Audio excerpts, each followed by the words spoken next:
Welcome, ladies and gentlemen. This is Board of Commissions, City of Bowling Green, Kentucky. Regular meeting, August 1st, 2023 at 4:30. We're going to begin with I'm going to turn it over to Commissioner Dana Beasley Brown. She has a guest to introduce as well. Thank you, Mayor. I would like to invite Pastor and retired Detective Barry Raley up to give our invocation. Retired Detective Barry Raley was the 2023 recipient of the BGPD Legacy Award just a few weeks ago. And Pastor Raley began his service with the Bowling Green Police Department in March of 1993 after serving in the United States Air Force. And during Detective Raley's 7 years in patrol, he served as a field training officer, a crime scene processor, and assisted in the development of the Explorers and Cadet programs. Officer Raley, alongside several other officers, started the Advanced Crime Scene Unit in 1999. And in fact, the fingerprint fuming chamber still in use in the crime scene office is the one he and the first group of advanced processors acquired for the BGPD.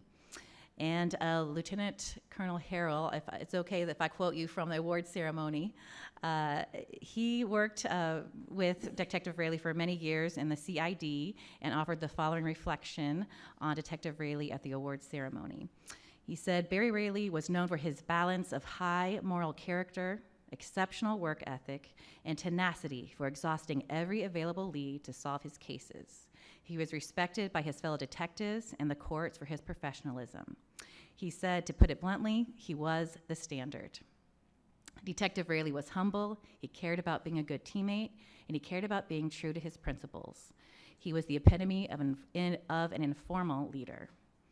And ever since he became a pastor, so since retiring, Pastor Raley has served as the pastor of New Friendship Baptist Church over the last 15 years.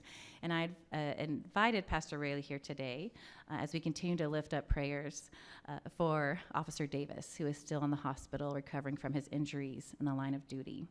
And we need to continue to lift up Officer Davis, his family, and his fellow officers as they every day face those dangers when they go into work. And so if you'll come up and lead us in prayer, just yes, sir, from your unique perspective of knowing the exact prayer that Officer Davis, their families, and our officers need today.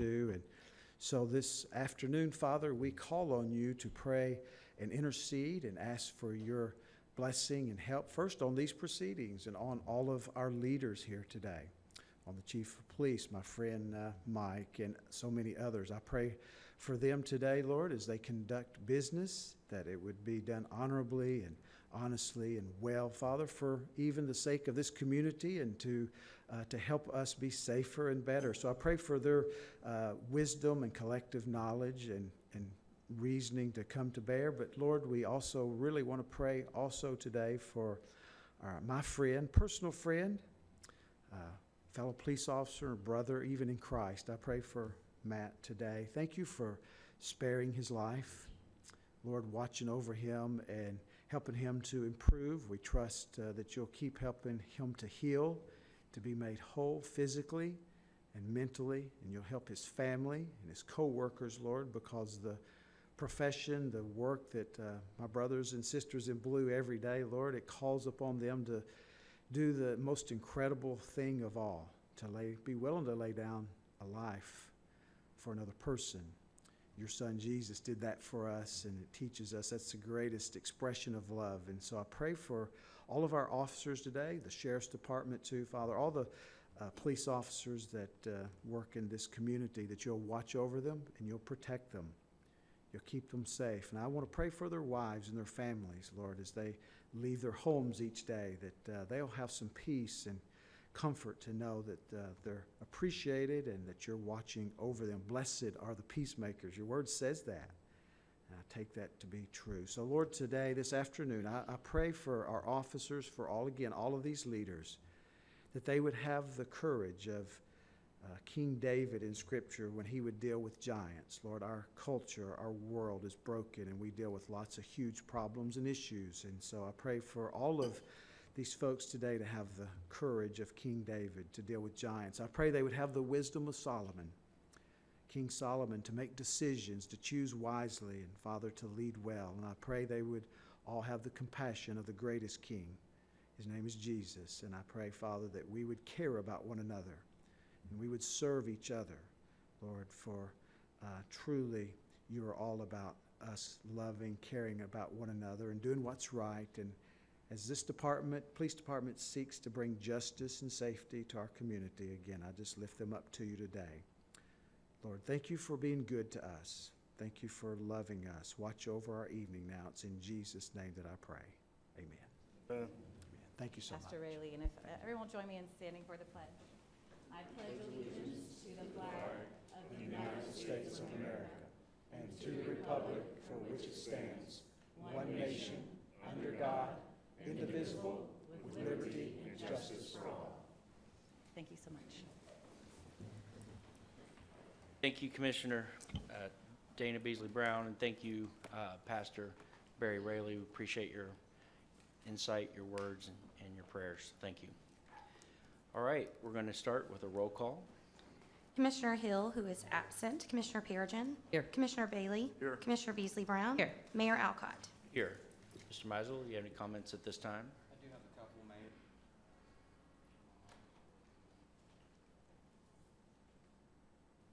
Sorry. July 21st, we lost a fellow employee of ours, Steve Smith, Smitty.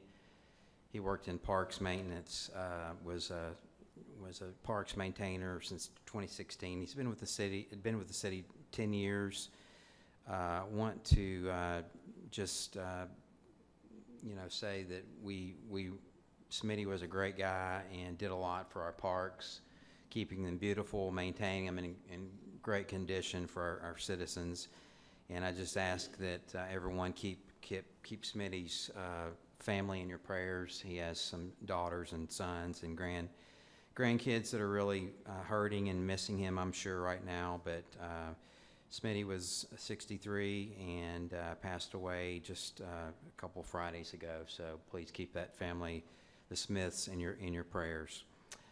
Second, if there are anybody in the audience that would like to make public comments, please sign the register in the back of the room, and we will take those up after the regular agenda. And then lastly, there will be a need for a closed session with possible action or vote to be taken in open session. And Ashley will read the reason. Pursuant to KRS 61-810-1F, for discussions which might lead to the discipline or dismissal of an employee without restricting the employee's right to the public hearing if requested. This exception shall not be interpreted to permit discussion of general personnel matters in secret. Second. Motion and second by Perigin and Brown. Roll call, please. Perigin. Yes. Bailey. Yes. Beasley Brown. Yes. Alcott. Yes. All right. Thank you, Mrs. Jackson. Thank you, Jeff. Our first item is approval of minutes for regular meeting, July 18th, 2023. Second. Moved by Commissioner Carlos Bailey, second by Commissioner Dana Beasley Brown. Any discussion? None. Roll call, please. Perigin. Yes. Bailey. Beasley Brown. Alcott. Yes. Municipal order number 2023-149. Municipal order approving the promotion of Jared Poteet to the position of Building Inspector in the Neighborhood and Community Services Department. So moved. Second. By Commissioner Bailey, second by Commissioner Perigin. Meisel. I'd like to ask Brent Childers, Director of our Neighborhood Community Services, to come up and make his recommendation. Brent. Thank you, Mr. Meisel. Pleasure to be in front of you this evening, Mayor and Commissioners. This position became available because of a resignation of Jeff Adams. He took a job out in the private construction industry. This position primarily focuses on our commercial building inspections. So really think about things that aren't homes, our apartments, our hotels, our schools, our factories. That's the purpose of this position. And we went out to a nationwide search, and we ended up finding somebody right across the hallway, Jared Poteet. Jared's been in our department for the last 7 years, but actually started with the city in 2010 as a police officer. So he worked for the Bowling Green Police Department for a number of years, came over to Neighborhood and Community Services, has served us well in our code compliance division, and is now ready to take the next step and be a building inspector there at Neighborhood and Community Services. He's not here tonight, but I wholeheartedly recommend Mr. Poteet for this position and his next step in his career. Any questions? I'll entertain those at this time. All right, thank you very much, Brent. No questions at this time? All right, roll call, please. Perigin. Yes. Bailey. Yes. Beasley Brown. Alcott. Yes, congratulations to Mr. Adams for his promotion. Municipal Order Number 2023-150. Municipal order approving the probationary appointment of Charles Casey to the position of police officer through the Retired Officer Program in the Police Department. So moved. Second. Moved by Commissioner Perigin, second by Commissioner Beasley Brown. Mr. Mizel. I'd like to ask Lori Gray, our HR manager, to come up. This is our first hire in our new program of BGPDR, and I'll let Lori make her recommendation. Lori? Right. Thank you. Good evening. I'm here to request the recommendation of the approval of Charles Casey to the position of the Retired Police Officer, or BGPDR as we call it, in the patrol division of the Police Department. Like Mr. Mizel said, we were approved in March for the KPA Retired Officer Program. Mr. Casey retired from the City of Bowling Green Police Department in June of 2021 as an Assistant Police Chief after a 21-year career with the department. Mr. Casey's most recent employment was with the WKU Police Department, and I will echo Mr. Mizel as that he is the first PGPDR employee, and he is here this evening. I think he's, if you want to stand up. And if you have any questions, I'll be glad to answer those. Thank you very much, Lori. We are very excited about this because this is helping us bring our police department in some complement of the manpower positions that were authorized, and we are grateful to have your return to the police department and your wisdom that you brought, your leadership that you're bringing, and we're grateful that you're willing to continue to serve. So thank you very much.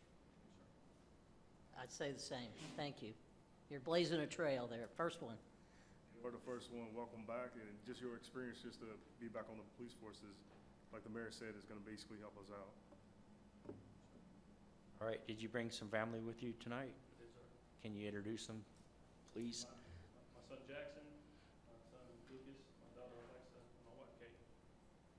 So we know that your concerns, but we have a great, you know what we are. So you're glad that the family's here tonight as well to celebrate this continued legacy. So let's make this official. Roll call, please. Perigin. Yes. Bailey.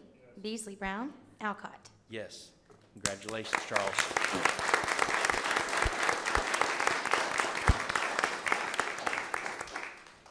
Municipal Order Number 2023-151. Municipal order approving the probationary appointment of Christopher Albee to the position of City Surveyor in the Public Works Department. So moved. Second. Moved by Commissioner Perigin, second by Commissioner Carlos Bailey. Mr. Mizel. We had a retirement some time ago. Rob Evans was our city surveyor, and we've been looking for a long time since he left to fill this position. I'd like to ask Lori to come back up and make a recommendation for this job. Great. Hello again. So I'm here to recommend Christopher Albee. He is to be appointed to the position of the city surveyor in the Planning and Design Division of the Public Works Department. He is not here this evening, but he will be relocating here from Ambridge, Pennsylvania, and he is watching this evening. He has a bachelor's of science degree in surveying engineering from the Pennsylvania State University. He currently holds a professional land surveyor license in Alabama, New Jersey, Pennsylvania, and is working on the one for here in Kentucky. He has 11 years of experience in surveying and engineering, and then he's watching from afar. So if you have any questions, just let me know. Thank you, Lori. Okay, questions? All right, there's none at this time. Roll call, please. Perigin. Yes. Bailey. Beasley Brown. Alcott. Yes, and congratulations to Christopher Albee. We welcome you to the city and can't wait till you get here. Congratulations.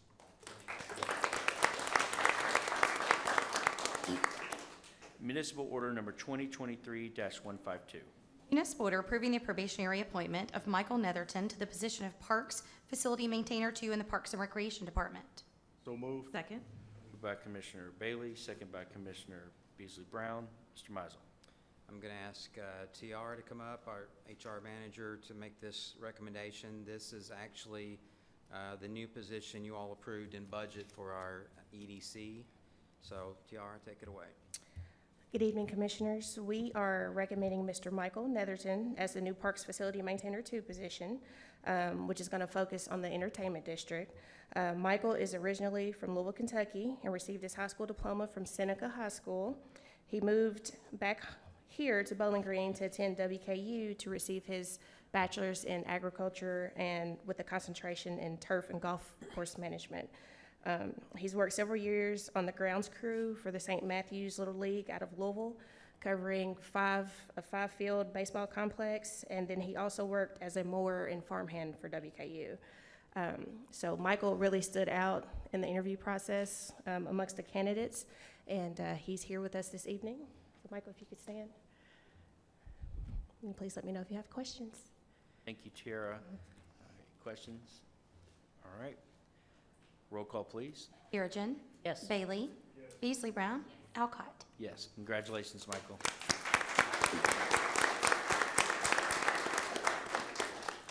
Municipal Order Number 2023-153.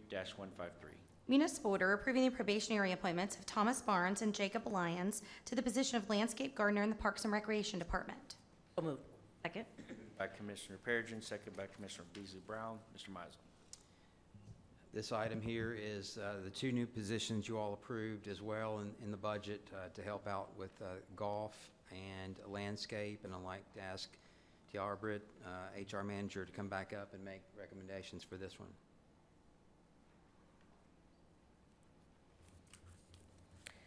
So we actually have two recommendations. We've got one for our golf division and then one for our landscape. We'll go over the golf division first. We are recommending Mr. Thomas Barnes, who received an associate's degree in landscape technology from Lake City Community College in Lake City, Florida.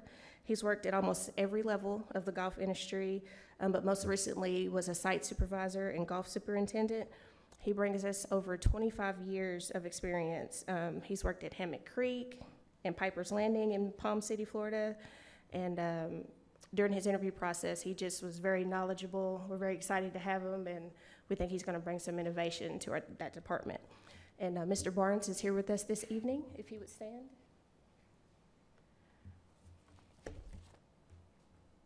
Great, thank you, Tiara. Do you have any family with you tonight?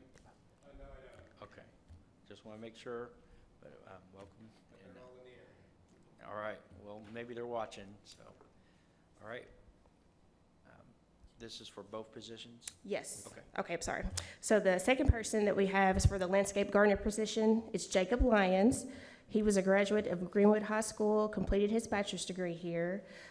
He worked with us previously as a seasonal employee, as a landscape helper, and he took time off back and forth so he can complete his bachelor's. So he's moved on to the full-time position as a landscape gardener, and he has a passion for everything hands-on, loves working outdoors, and every season that he was here with us, he left a lasting impression with the crew. So we were very excited to have him back. And he's not with us this evening, but he is watching online, so we would like to recommend Mr. Jacob. Okay, thank you, Tiara. Questions? None? Roll call, please. Perigin. Yes. Bailey. Beasley Brown. Alcott. Yes, congratulations to Thomas and Jacob. Welcome.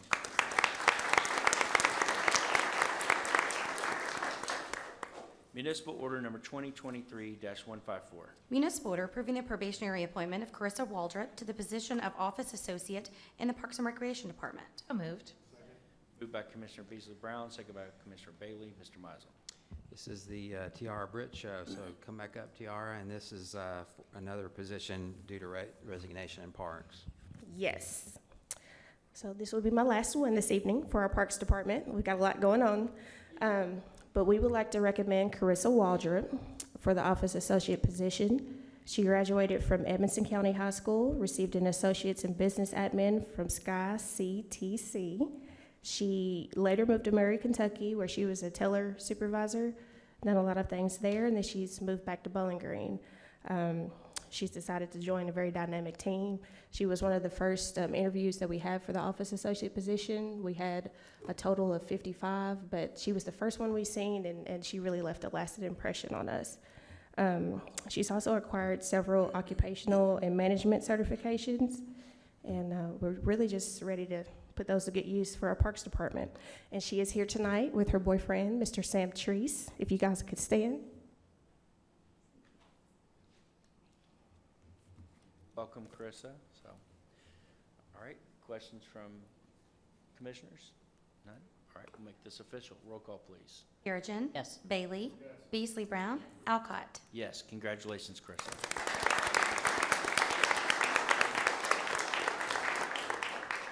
Municipal Order Number 2023-155.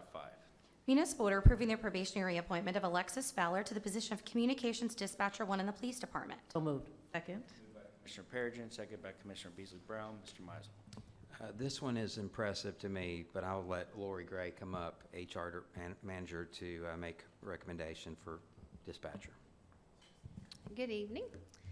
So I'm here this evening to recommend Alexis Fowler to be appointed to the position of Communications Dispatcher 1. Alexis is newly graduated from Warren East High School. She graduated in May. She's not with us this evening. She is watching live stream. But she is currently a cashier at Priceless IGA. She really stood out in her interview of being ready for this challenge of being a dispatcher. So we are here to recommend her. If you have any questions, just let me know. Great, thank you very much, Lori. Commissioners?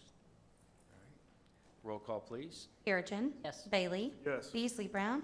Alcott. Yes, congratulations to Alexis.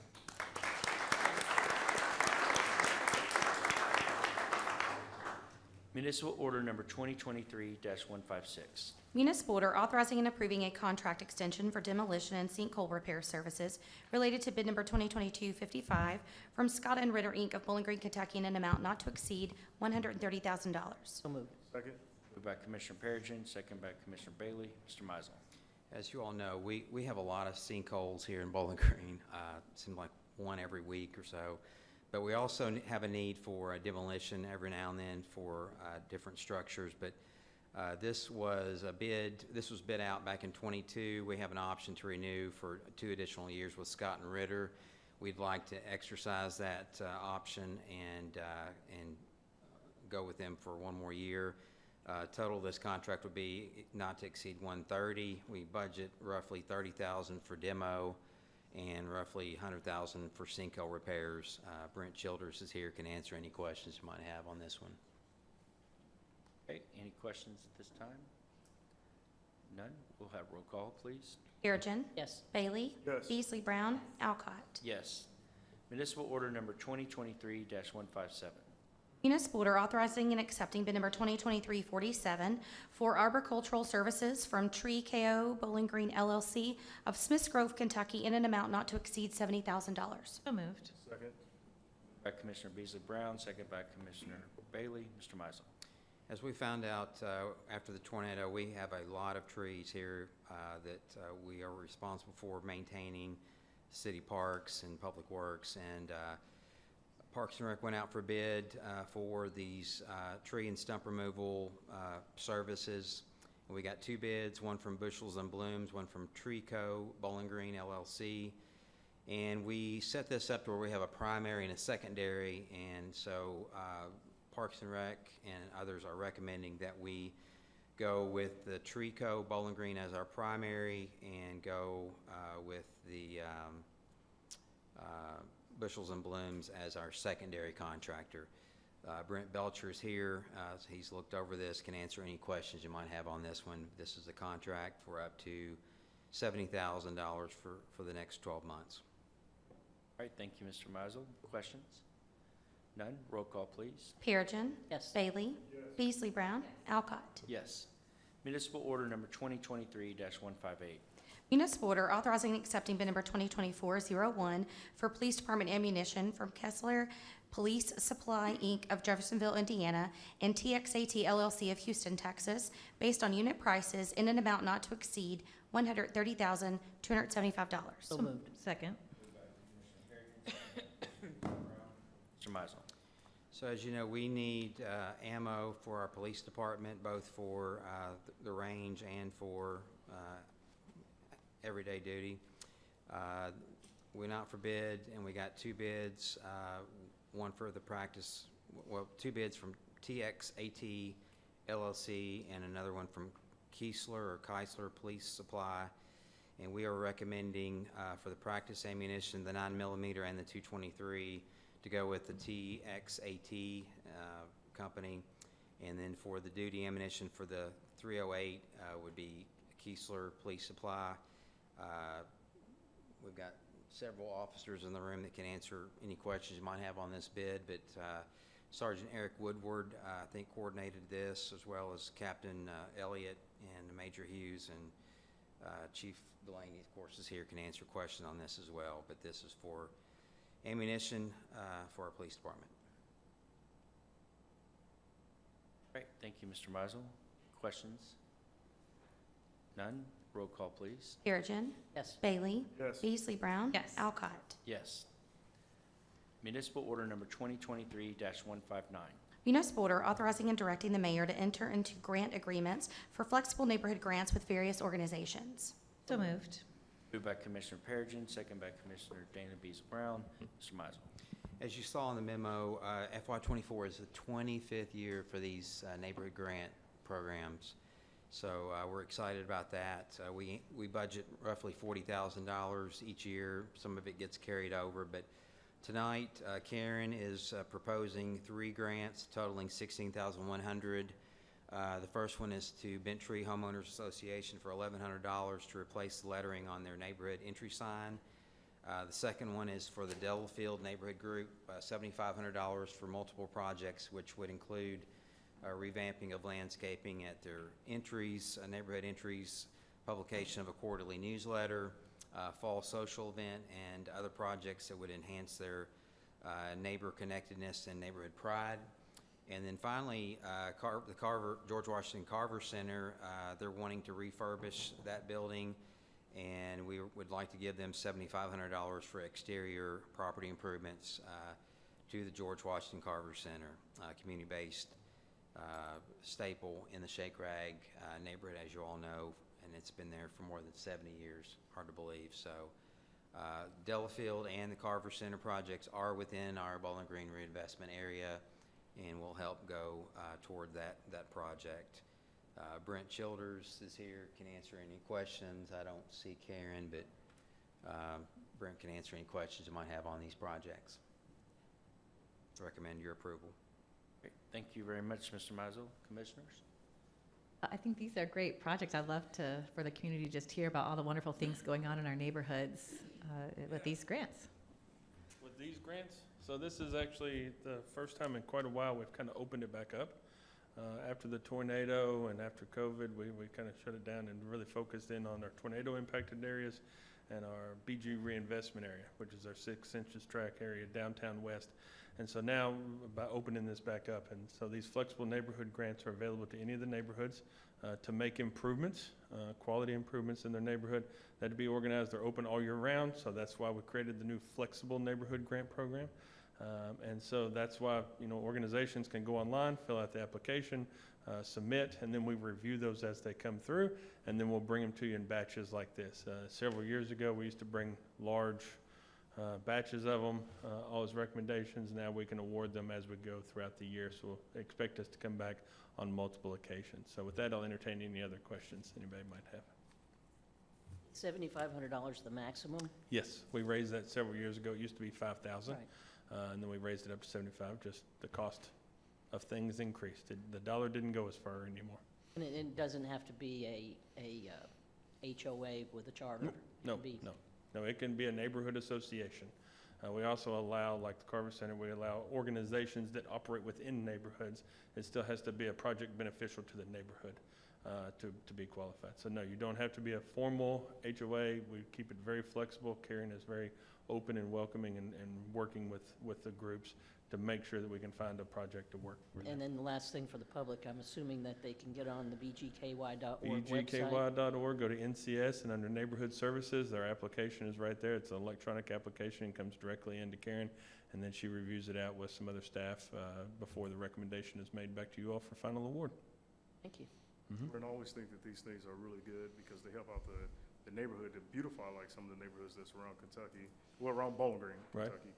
But also some of those historical areas. Delafield, a lot of people don't realize, Delafield used to actually extend all the way to Parker Bennett before it was changed. Okay. It was that area back in the day. So, and having Shake Rag, just the history of it and revitalize those areas is always a good thing, especially after the tornado. It's gonna help out like the George Washington Carver Center and the Delafield area, but also helping out the neighborhoods. So all the neighborhoods do not know about it.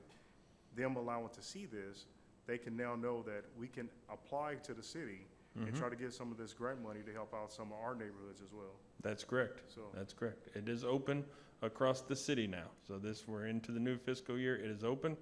So if you talk to neighborhoods and neighborhood groups or organizers that want to take on a project, tell them to go to the website, bgky.org, look for NCS, Neighborhood Services, and they'll find the application and all the guidelines of the program right there. And tell them to submit, and we'll entertain it.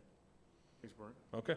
I'll make a comment. The George Washington Carver Center, I see some ladies here representing that. And I just want to say that there's a wealth of local information about our trailblazers that have done amazing things in our community. And I know they've talked about schools wanting to come and visit it one day. So I'd love to see that continue, that dream and that vision. And we're glad that you have submitted for this grant and I believe it's going to happen here. So congratulations. All right, well, let's make that dream happen. Roll call, please. Perigin. Yes. Bailey. Beasley Brown. Alcott. Yes. Congratulations. Thank you. All right.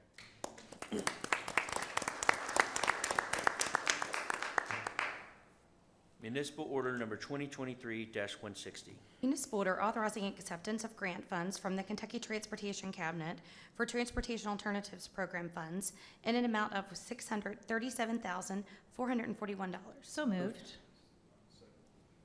I think that was Commissioner Perigin and Beasley Brown seconded, so Mr. Meisel. I'm going to try to explain a little bit of history on this one. I may need Nick's help, but back in 2019, we submitted for some money for greenways to do the greenway over on the west side to try to connect downtown to Kentucky Street to Hobson Grove Park. And I think we ran into it was cost overrun, so we kind of backed off. We've reapplied and received $637,441, which requires a match of $159,360. I think the project is expected to cost $937, so we think we can find another $140,640 in our own budget. So this is a good project that would get us 2 miles of greenway to close the gap, as I mentioned, from downtown. We would make safety improvements at 4 intersections: Veterans Memorial and Clay, Veterans Memorial and Gordon Avenue and Double Springs, and Double Springs and Church. So we have been awarded money in the past, but I think it kind of fell through. But now we've got a new pot of money, and I'll ask Nick to come up and correct me if I've missed on anything. Nick, are you?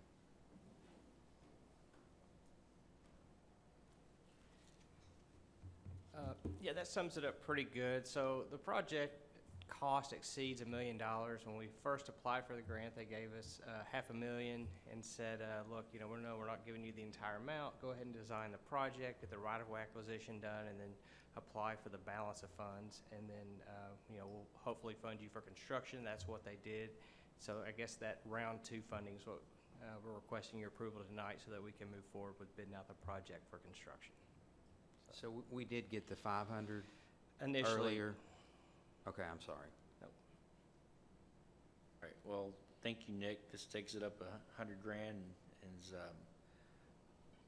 part of our vision. I know we all unite on exceeding and building our greenways and continuing the plan, and you're finding ways to help improve that, so appreciate your work. thank you. Could you share with the community how it's going to connect that neighborhood to downtown, just where that connection is for Yeah, folks? sure. So there's an existing greenway at, off Kentucky Street there at Roland Bland Park. So from there, it will travel down Veterans on that side by the depot. It will travel down Veterans before it turns down Gordon. Once it travels down Gordon, it will turn on Double Springs before eventually hitting Church Street and then ultimately ending up at Hobson Grove Park. And then we'll also be, one thing I forgot to put in the memo, we'll also be closing a sidewalk gap, I believe, on Pearl, which will connect to the sidewalks that the city installed years ago at Boat Landing Road. So, Well, I'm just so excited about this particular connection. You know, we lost a little girl here in this neighborhood when she was trying to walk across the street. And so anytime we're making these safety improvements and improving pedestrian, you know, availability in this area, I think about her. And, you know, the legacy of making it safer for all of our kids and our families to walk to parks, like you said, and to schools and to all those things. So I'm just grateful that you kept on pushing to make this project happen, because especially for this neighborhood, it's so important. Connecting them to things, because it's also a neighborhood that needs, uses the pedestrian walkways to get to things that transportation is an issue. It's also a food desert, and so this will also help connect them to access to more food. So I'm just really grateful for all the ways that you kept pushing for this project to happen, and what it will mean for this neighborhood to get connected to more community services. well, thank you all for your continued support of the project. I agree with that, but it wasn't just a little girl. Back when I was a kid, it was also a young man, and he died like around the time, we were probably about the same age, because I was going to Parker Bennett School at that time. And at that time, we didn't have like the lights or anything that was over there, so it's not just where one person lost their life. It was actually where two people lost their life over there. And sadly, it is a food desert, but it didn't used to be that way. So these things, hopefully we have initiatives that basically get it back to where it once was, because it used to have Big Star there, and it used to have down the street, Houchins used to be down the street at some point. Yeah, so the other unfortunate tragedy that you mentioned, I actually recently became aware of, and some good news we have, there's some additional funding that we're going after. Hopefully, will be coming to you all later in August, early September, to make another connection from the west into downtown as well, to hopefully prevent more of these tragedies from happening ever again. Thank you, Nick. Thanks. Okay, no further discussion. Roll call, please. Perigin. Yes. Bailey. Beasley Brown. Alcott. Yes. Municipal order number 2023-161. Municipal order authorizing the submission of an application to the Kentucky Transportation Cabinet for Transportation Alternatives Program funds in an amount up to $75,747. So moved. Second? Moved by Commissioner Beasley Brown, second by Commissioner Bailey. Mr. Mizel.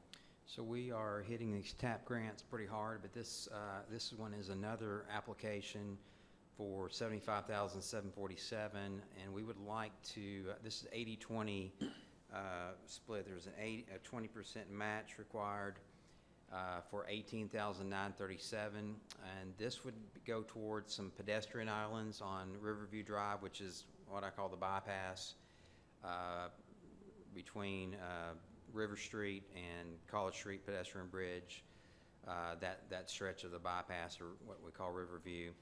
And we've attached some photographs or layouts of this, what it would look like in your packets. The first one is there at where Center Street intersects with Riverview.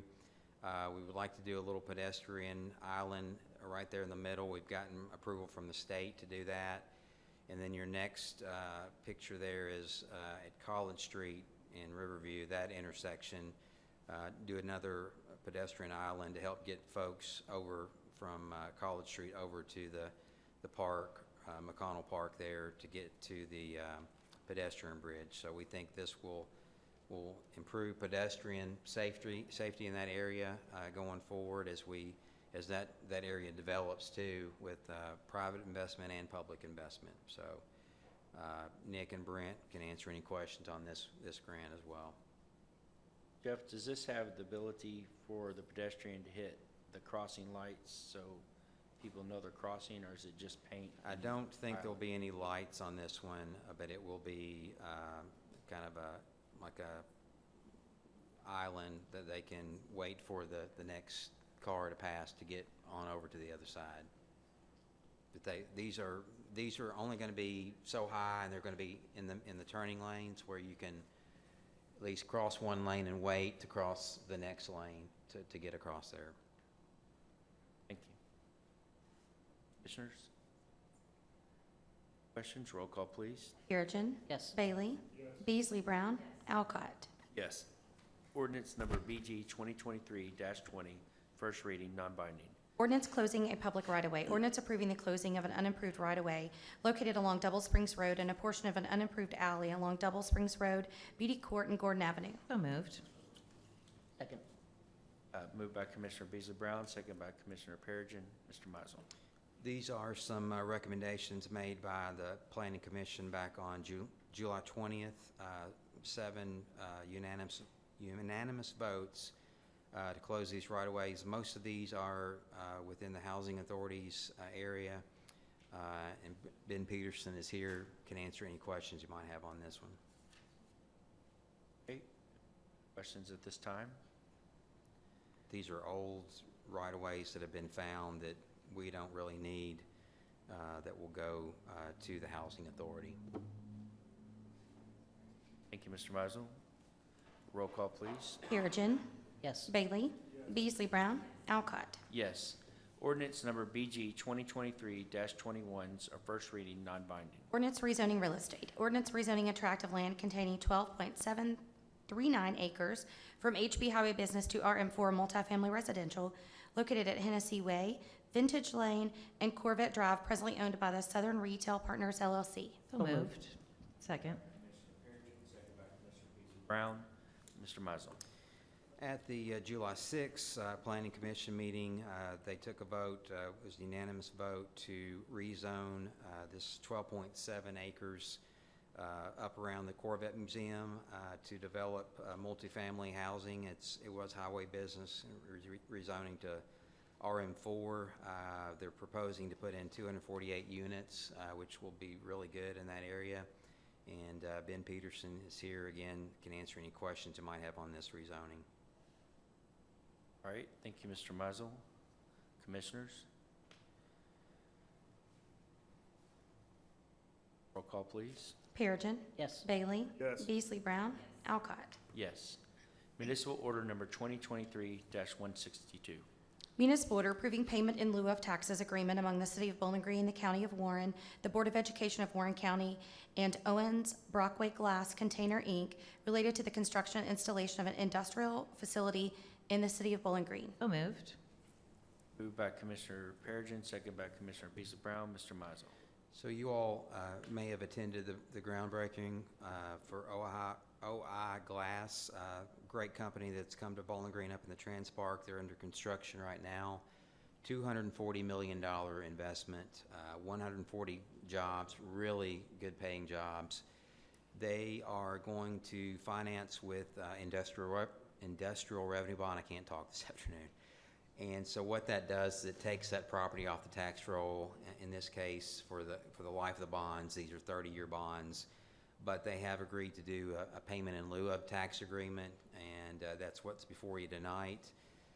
The first 5 years would be a 100% abatement of property taxes, and then the next 5 years would be at 75%, and then be a 50% abatement for the remaining life of those bonds. I think Hillary and Katie both probably worked on this, looked this over, probably can answer your questions you may have on this, but this is pretty standard for an industrial revenue bond to do the payment in lieu of tax agreement. Thank you, Mr. Mizel. And the schools will get their full 100% of their property taxes that are owed. This would just be for city and county. Commissioners? This is going to be a great company for this community. They make specialty bottles for 90-something% of the bourbon industry, which is only growing. So it's going to be a great place to be employed. Okay, no more comments. Roll call, please. Perigin. Yes. Bailey. Beasley Brown. Alcott. Yes. Municipal order number 2023-163. Municipal order approving and authorizing conveyance of property by the Intermodal Transportation Authority, Inc. for the construction of turn lanes from US 68 Kentucky 80 onto Fred Madison Road and the execution of the partial cancellation and release of ground lease agreement, amended and restated ground lease, contract lease and option, first supplement contract, lease and option, and second supplemental contract lease and option. So moved. Second. Moved by Commissioner Bailey, second by Commissioner Perigin. Mr. Mizel. With the rapid growth we've got going up in the Transpark, we found, ITA found that there was a need for another entrance to the park off of 6880. This was actually an old farm road, Fred Madison Road. I actually knew Mr. Madison. He was a great guy. And we found that this road needed some widening to access the Transpark. And being that the city and county finance the land up there, every time they sell or give away land, they need our permission. And so this is a donation of that land for the widening to create turning lanes to get onto 6880. I drove up there today earlier, looked at it just so I know what I was talking about. And it's complete, looks really nice. It's really wide and will handle a lot of traffic. But anyway, Christian Howard is here with the ITA, can answer any question on this one, but this was just a donation of land to get that project done. All right, thank you, Mr. Mizel. Christian, thank you for being here. But this gives a lot better access into the companies that are towards the back with Ball. Yeah, Christian, you want to step up? Good evening, thanks for having me here. But like Jeff was saying, the road's going to give great access to Tyson Foods, going to be 450 jobs, Envision ASC's 2,000 jobs, and again, OI Glass, y'all just approved the pilot for us, another 140. So they're all excited about having this access. It's going to shave off about 1.5 miles from the interstate for them to get to their facility. So they're super excited, and we're thrilled with the city's support that's helped us grow the park over the last several years. We're creating a traffic jam inside of this place. Yep. There's a lot of people to be moving around there. A lot of traffic coming in there, especially as it continues to grow. So So we're a doing mile everything. and a half, wow, Yeah. eliminates, that's amazing. We appreciate this. Make it so much easier for people to get to those jobs. And if anybody's listening, it's close to almost 3,000 jobs that's gonna be available. Correct. Please go and apply. Yeah, please go on the City of Bowling Green. They fund the BG Works website where you can apply for these jobs, reach out to the workforce board, anybody and everybody. They'll take what we can get and they'll train you and get a good paying job. A lot of hiring signs out Oh, there, yeah. now hiring, so. Good paying jobs, like you said. Yep. All right, no further questions, roll call, please. Perigin. Yes. Bailey. Beasley Brown. Alcott. Yes. Ordinance number BG 2023-22 is our first reading, it's non-binding. Ordinance amending Code of Ordinances. Ordinance amending Chapter 25 Code of Ethics of the City of Bowling Green Code of Ordinances to amend Subchapter 25-9 related to use of city equipment. So moved. Moved by Commissioner Beasley Brown, second by Commissioner Bailey. Mr. Mizel. After discussing some retention problems with fleet, we've had quite a bit of turnover down there. We lost one of our heavy equipment mechanics just recently to the outside. Andy and I talked and felt like we needed some kind of incentive for retention to help with people down there. And so what we came up with is we would like to allow the fleet employees to work on their own vehicles after they get off work and not use any supplies of the city, but just be able to work on their own vehicles down there at Fleet. And so we would like to amend this policy just slightly for this employee retention incentive program for Fleet Division. And I'll try to answer any questions you might have on this one, but we think it's going to really help with retention and letting them have just a little part, you know, to have working down there. Being that we're competing against private sector with private garages, private repair shops, so it's a competitive market.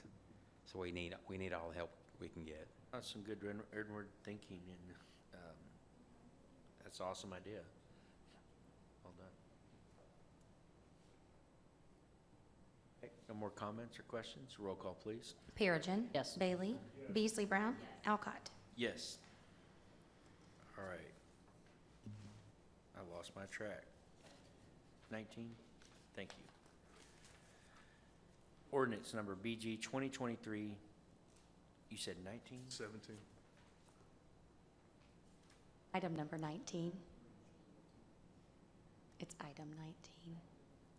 Okay, 19, thank you. Ordinance BG 2023-17, second reading and is binding. Ordinance rezoning real estate. Ordinance rezoning tracts of land containing 14.36 acres from RS1D Single Family Residential to RS1C Single Family Residential and RM4 Multifamily Residential located at 0 Rodeo Lane and a portion of 0 Russellville Road, presently owned by 2J2V LLC.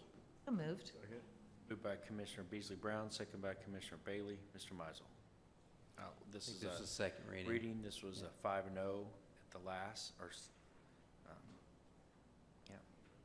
And unless there's any further discussion or questions, roll call, please. Perigin. Yes. Bailey. Beasley Brown. Alcott. Yes.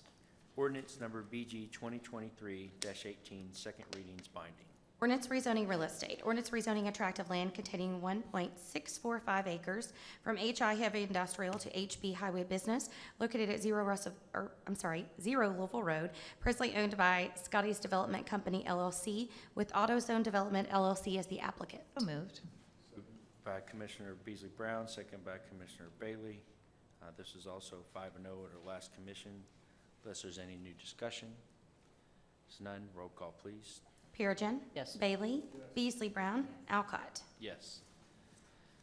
Ordinance number BG 2023-19, second reading's binding. Ordinance rezoning real estate. Ordinance rezoning a tract of land containing .4335 acre from RS1A Single Family Residential to RS1D Single Family Residential located at 0 University Drive, presently owned by MNM LLC. So moved. Second.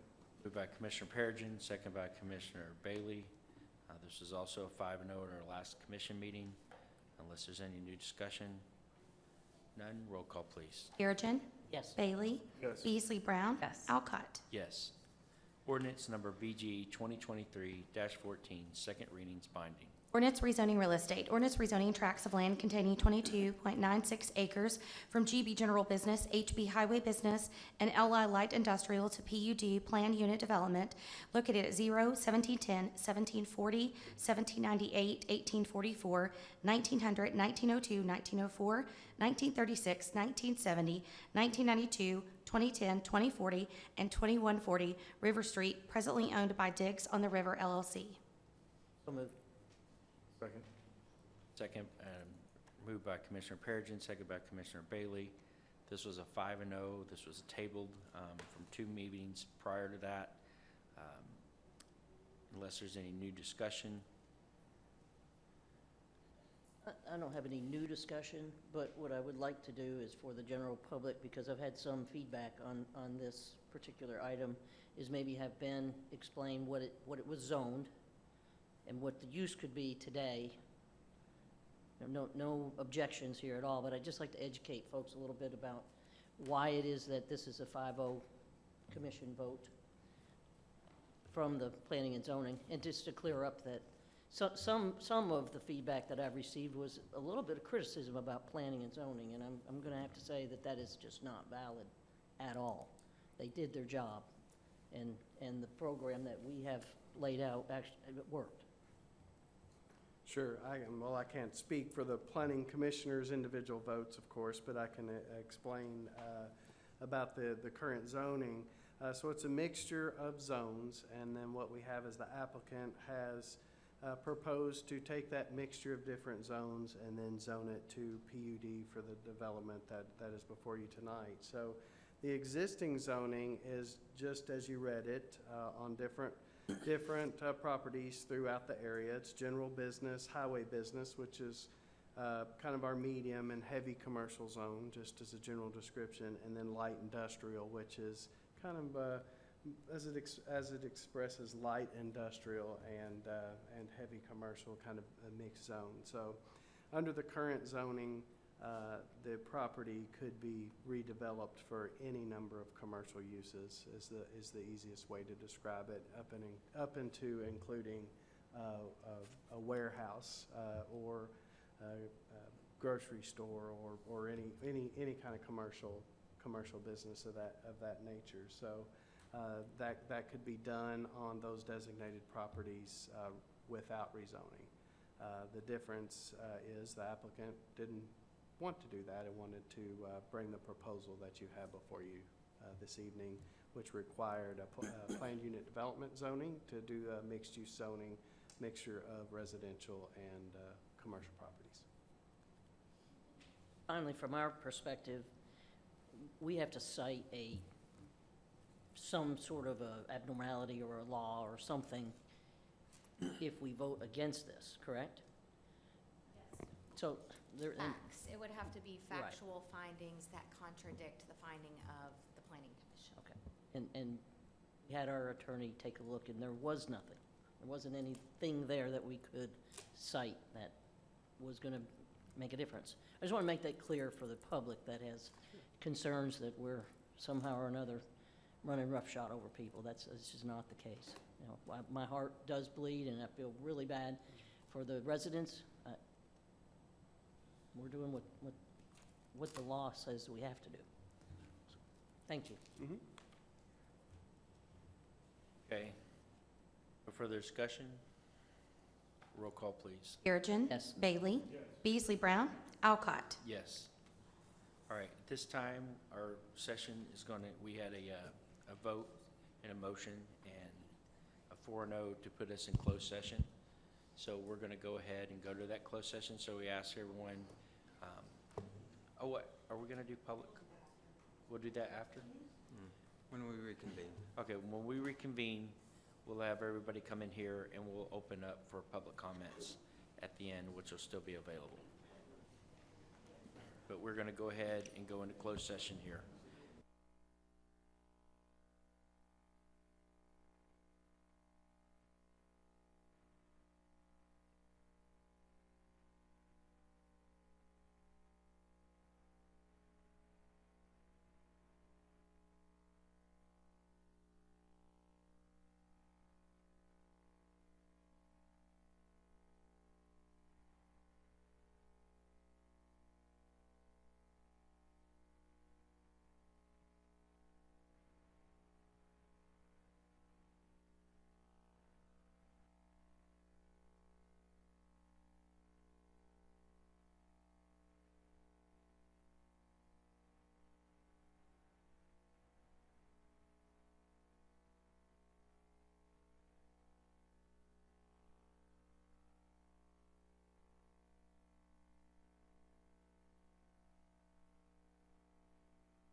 countdown for us, Todd. Okay.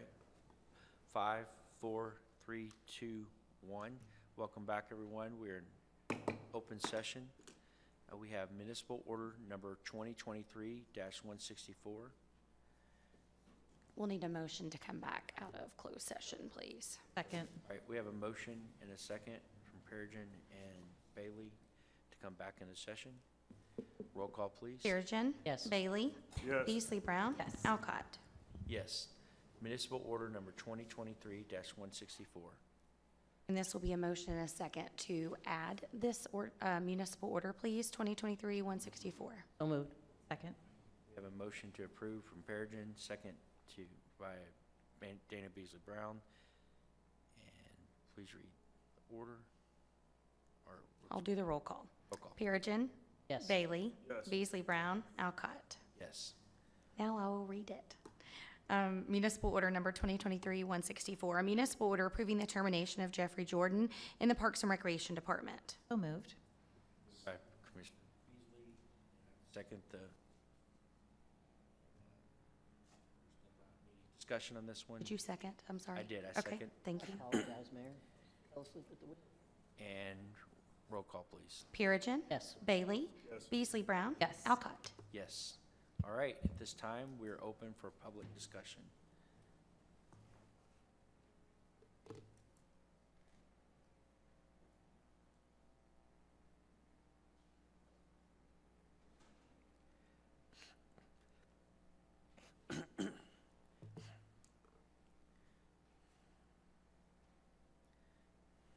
Thank you very much. All right, we have a few on here. I'll remind the public that we give the public 5 minutes. I will give you a 3-minute, a 4-minute, and I'll let you know when you're coming into 5 minutes.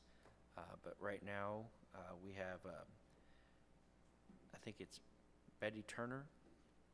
All right. She's a part of George Washington Forest. Okay. All right. We have Anna Beeson. Same. George Washington Forest. Kayla Colorado, Mrs. Colorado. Yes, ma'am. You may come up and make comments. Take your time, and please bring that down so we can hear you. And when you're ready, we'll go ahead and start. Last time that I was here, I was happy my daughter was getting surgery.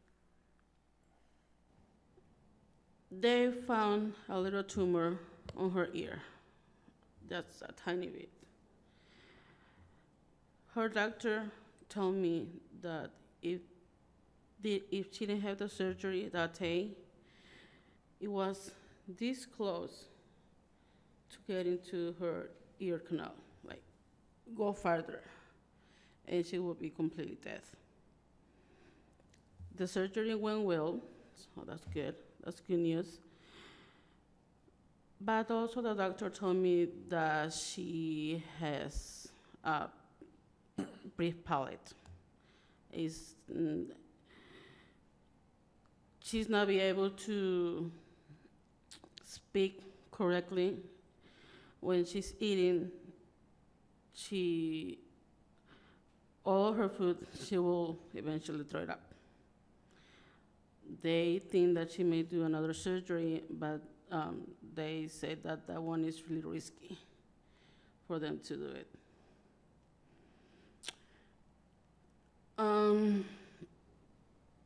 I even went to the doctor when on that hearing that they say I was outside when you were giving the yes to the approval.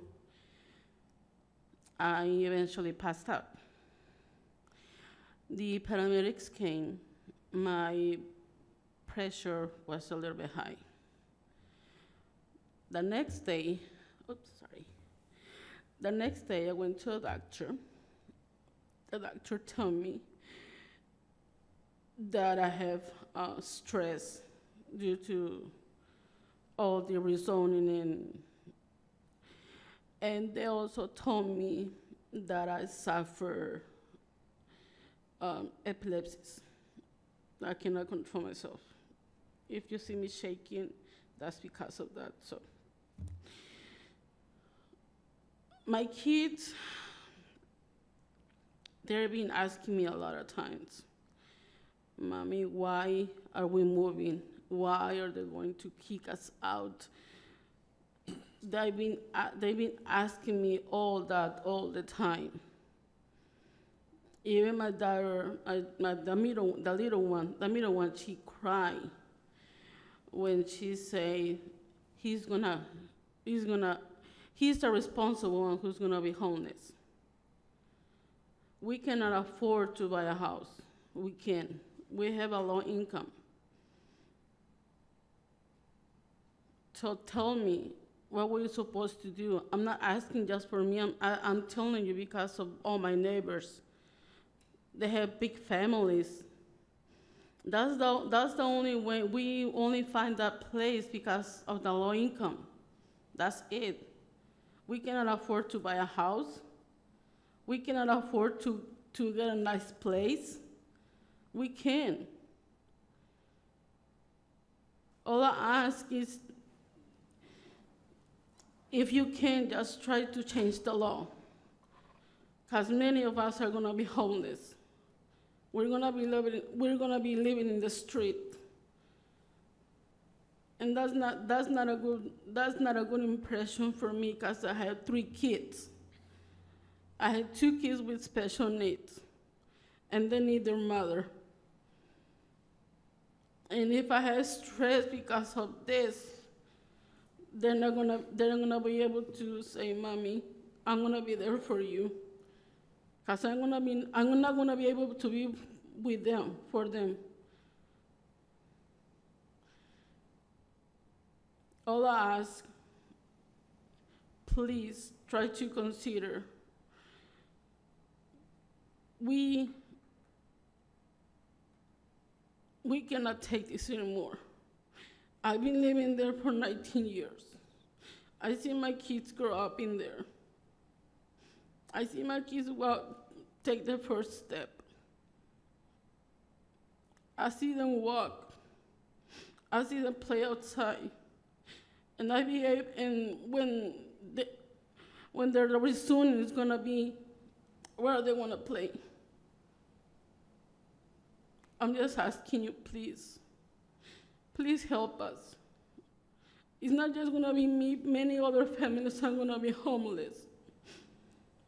Do you want us to live on the street with our families? No? Please, I ask you from the bottom of my heart. I've been crying nonsense, not stop. All I ask is to change the laws.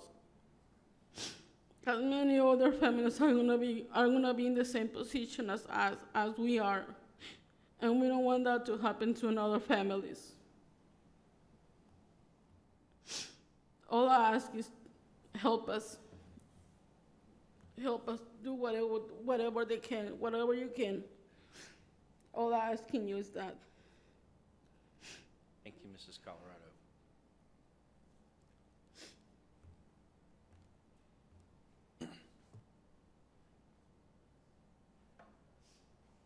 Okay, there's no more comments or those that have signed up. We are adjourned. Our next meeting will be on, sorry, I had to get there, August 15th, 2023 at 4:30. Thank you, everybody. We're adjourned.